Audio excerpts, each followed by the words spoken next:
Hello everyone, this is the circulatory system. Here are some pictures of the circulatory system.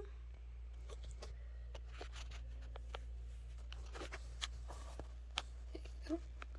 The circulatory system, also called the cardiovascular system or the vascular system, is an organ system that permits blood to circulate and transport nutrients such as amino acids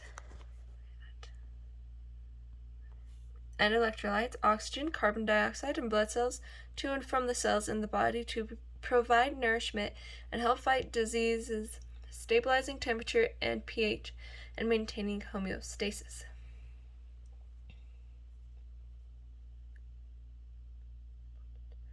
This system is so important because if it fails, it could cause cardiac circulation collapse, affects the vessels of the heart, such as the aorta, and is almost always fatal, and it is sometimes referred to as acute circulatory failure. Peripheral circulator collapse involves outlying arteries and veins in the body and can result in gangrene, organ failure, or other serious complications. So some of the normal functions for the circulatory system is to bring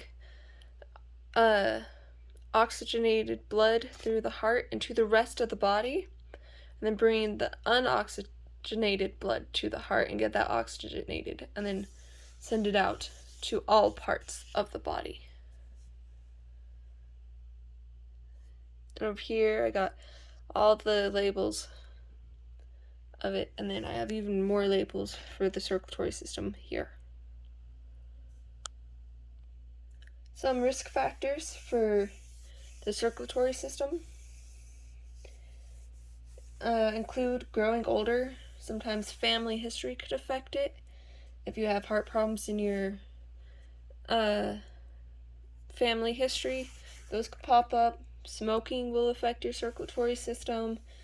Having a really poor diet of mainly like fatty foods and just junk food and like nothing healthy will really affect it.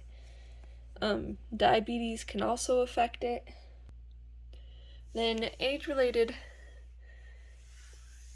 changes is your heart's a muscle, so over time it'll grow tired. Just like all your other muscles, it grows tired and it grows weaker, and it'll leave you at more risk for having heart attacks and heart failure and things like that. Some common disorders associated with the circulatory system include heart attacks, mitral valve problems, including mitral valve regurgitation. I'm sorry, I'm bad with words. What that means is the mitral valve does not close all the way.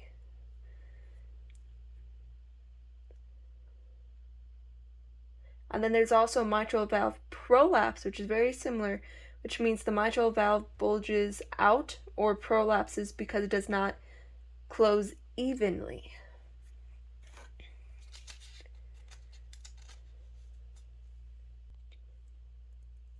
Some more common disorders are cardiac ischemia, not enough oxygen for the heart to function properly.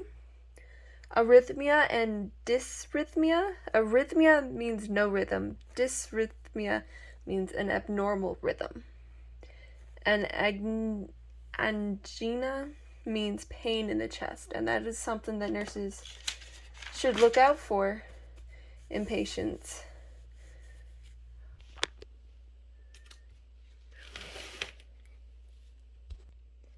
That's also why taking the blood pressure is so important, and taking vital signs is important, so you can see how well the patient is breathing and how well blood is going to and from their heart.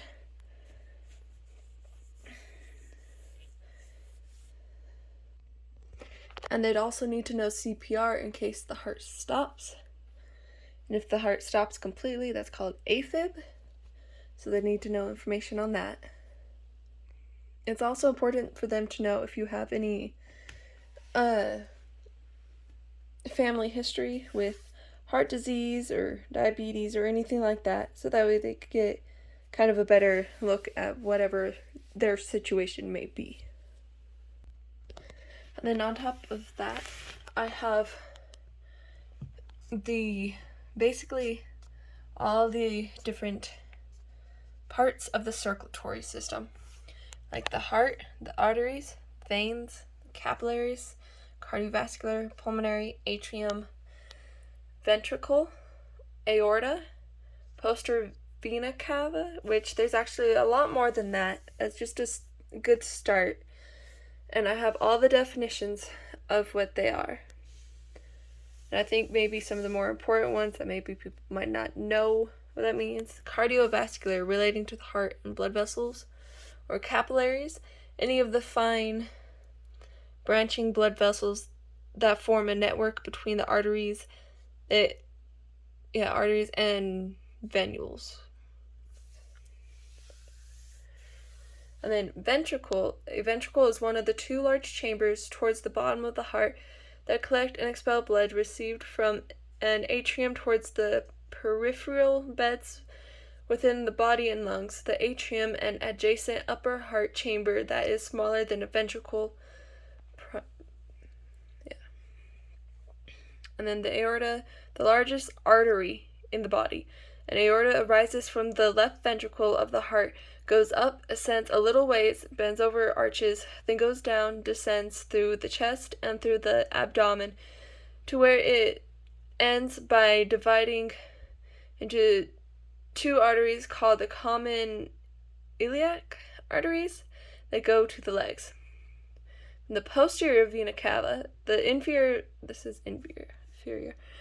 vena cava, also known as IVC, or the posterior vena cava, is a large vein that carries blood from the torso to the lower body to the right side of the heart.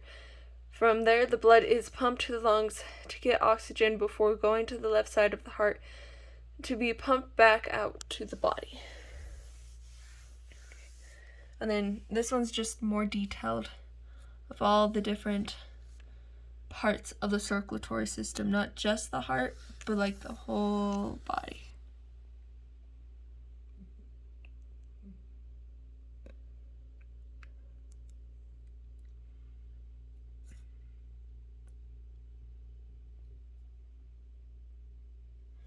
And up here in red is the arteries, and in blue is the veins for this diagram. And then this one is pretty similar and just not as many names and words, but a little bit bigger of a picture.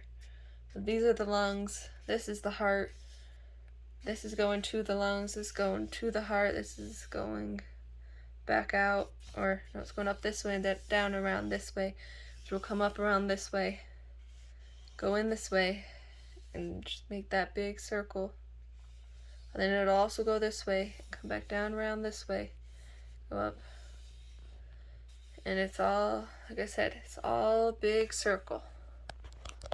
There you go. So thank you for watching my presentation of the circulatory system. I hope you learned something today, and have a great day.